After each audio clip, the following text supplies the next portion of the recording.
right, what are you making? I am making some cotton rounds. So you can take off your eye makeup and throw it in the wash instead of buying more cotton balls. These ones are a little bit bigger to apply toner or take off your fingernail polish. I used to make a bunch of burp cloths for our friends when they were having babies. And I have a ton of this softer material left over, so I used the one that I like the least.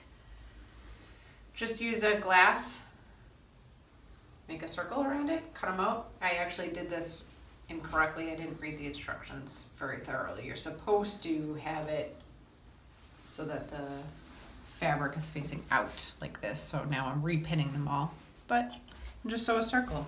It's fairly easy. Nice. Yeah.